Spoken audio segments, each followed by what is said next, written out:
The Second World War, it is after the collapse of Germany Nazi's regime, and the world's attention is now focused toward Japan. The Americans had thus far captured several islands in Japan's Pacific Empire. However, the Japanese resistance had grown as the Allied forces approached nearer. During this period of time, the Manhattan Project was going on.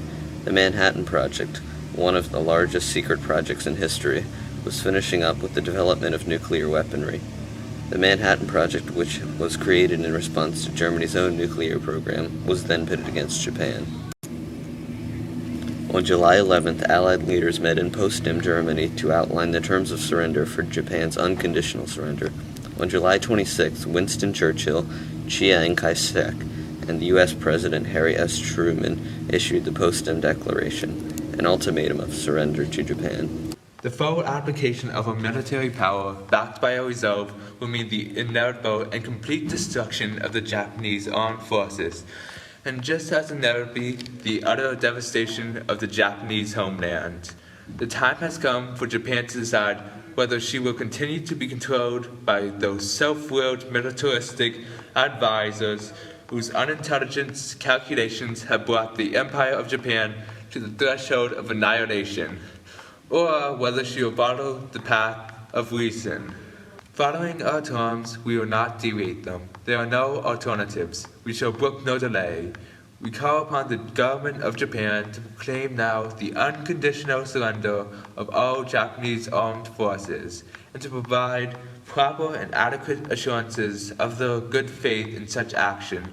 The alternative for Japan is prompt and utter destruction.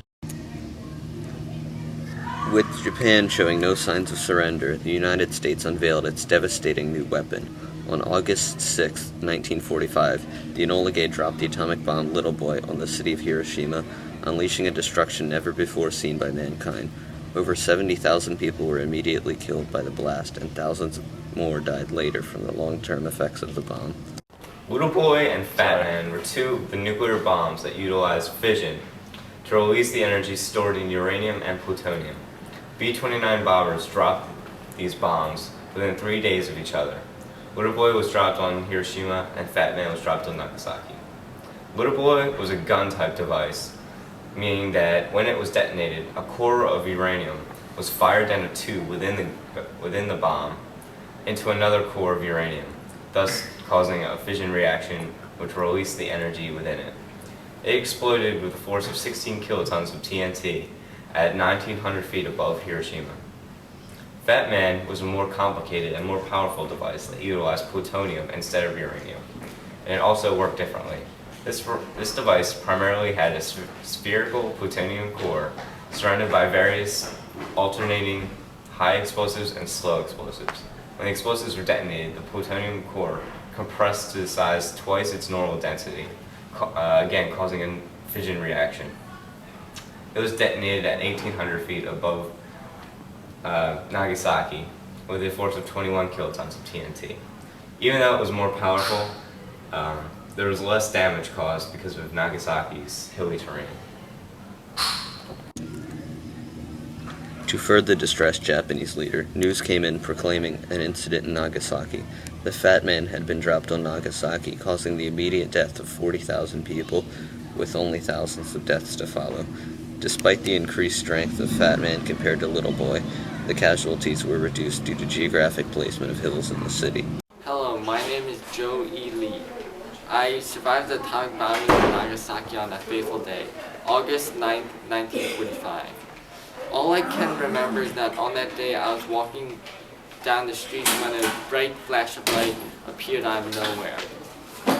Almost immediately, all my exposed skin felt very hot and turned a very dark red. I had a sensation of deafness as I continued walking, but every single step was labored and very hard to keep on going. A rushing sound appeared as I could hear once again, and as I fell down to the ground, I wondered about my family. When I reawakened, I learned that the Americans had dropped the atomic bomb that had destroyed a fourth of the city. My heart filled with dread for the fate of my country, because I felt that with such formidable weapons, the not even the divine wind could save us from the Americans. Having seen the destruction of the nuclear weapons, several Japanese leaders favored an end to the war. Despite some opposition to this movement, Emperor Hirohito was convinced himself that it would be best to surrender. On August 15, 1945, Hirohito broadcasted his speech of surrender to the Japanese nation. Moreover, the enemy now possesses a new and terrible weapon with the power to destroy many innocent lives and do incalculable damage. Should we continue to fight, not only would it result in the ultimate collapse and obliteration of the Japanese nation, but also it would lead to the total extinction of human civilization. With Japan's surrender, World War II had officially ended. Japan was occupied by United States military forces in accordance to the Potsdam Declaration. Facing a possible economic collapse, Japan had very few options. In order to prevent the rise of communism, the United States aided Japan in its economic recovery. Through the rise of new trade and industry, Japan had experienced an economic miracle. Post-World War II, Japan developed into one of the most powerful economies in the world.